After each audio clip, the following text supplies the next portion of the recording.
Hey, this is Andy Hallbaker, and it is time to talk about Fort Collins, Colorado, and what is going on in the market.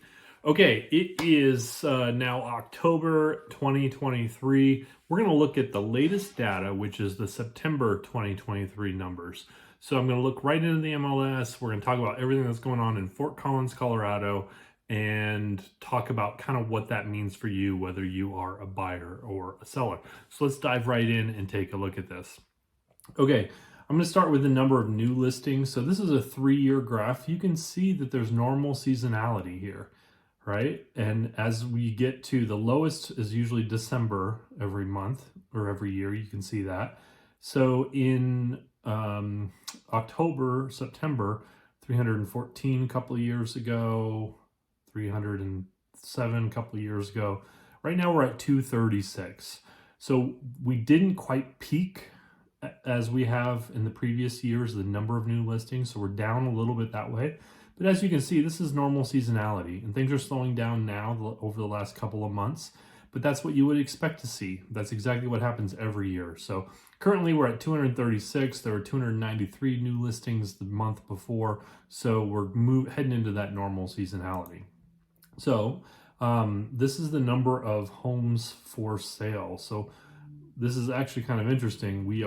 There's 459 homes for sale. I've been talking about this inventory problem that we've been having for really a few years, as you can see, like especially in 2021, where there really was no peak to speak of. There are homes available. 459 homes are currently on the market. And let's look at the closed sales. So then this is the number here, 177 sales closed this month of September 2023. That is down 21% from the previous year. So there is less transactions happening. That's definitely true. Let's look at the days on the market.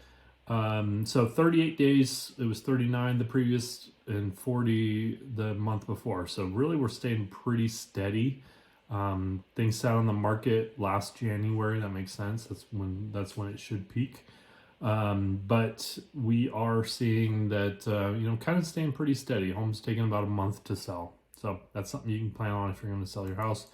Months supply, there's currently 2.5 months. So with the number of transactions that close each month and the number of homes that are currently on the market, we're at 2.5 months. This is significantly higher than we've seen, only because this was, a couple of weeks worth of inventory at each time. So the number of inventory is peaking.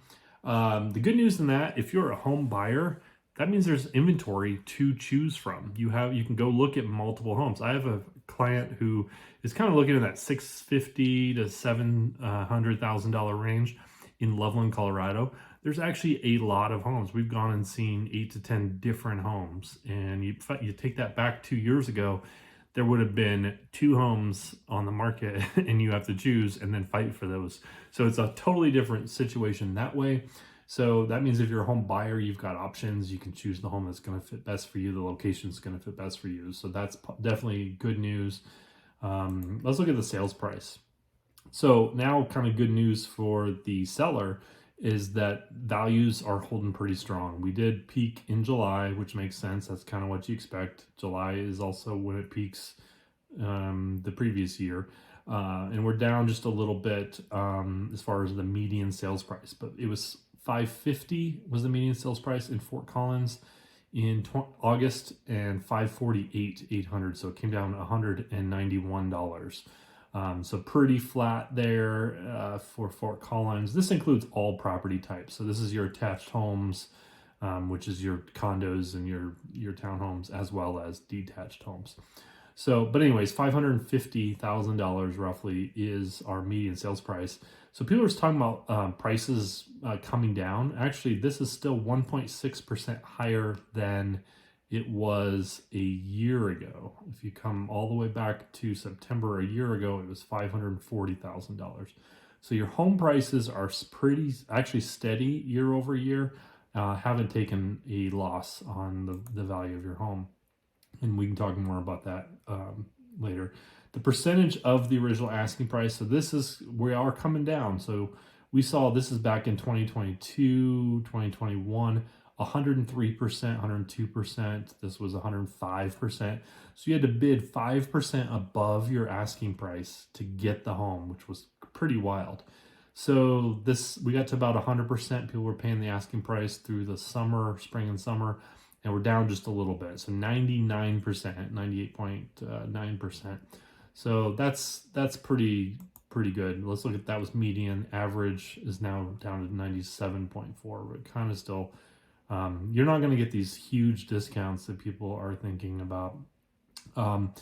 Part of this could also be that there's concessions, asking for concessions. If you're going to buy down your rate, you could do that. And this also doesn't factor in if there's been home price decreases. This doesn't take the original asking price, even though it says original asking price. If you do a price decrease, that kind of skews these numbers. So there's that. And then if you're a home seller, most showings, the median number is 10 showings per listing. It was 9 last month, so 10 on average, 11 to 12. And then that was before it was pending, and then this is per listing. So kind of an interesting number here. So basically you have to do 12 showings of your home to get it under contract, and each listing's only getting 4.7 to 5. So it's taking that whole month to get an offer on your house. So those are the numbers for Fort Collins, Colorado. Honestly, it's still, I'm a realtor, right? So the answer is always, how's the market? The market's good. And I honestly mean that. Like I already said, if you're a home buyer, there are opportunities out there where you can find homes that, or you can, you have choice. There's inventory. So you can look at multiple homes, find the best location, find the house that's going to work best for you. And then you might, even though I'm sure the numbers are showing that 98% of the asking price, you're not going to get a huge discount. You can ask for concessions, which could buy down your rate and get a better rate on your house. So you have the ball's slightly more in your corner. Legal or technically, it's still a seller's market, but things are moving towards the buyers a lot. Buyers have a lot on their side as far as the negotiations go. So still a good time to buy in that sense. As far as interest rates are rising. It's gotten more difficult, but I still believe very strongly that as soon as as soon as interest rates start coming down, which is what everyone's waiting for, prices are going to skyrocket.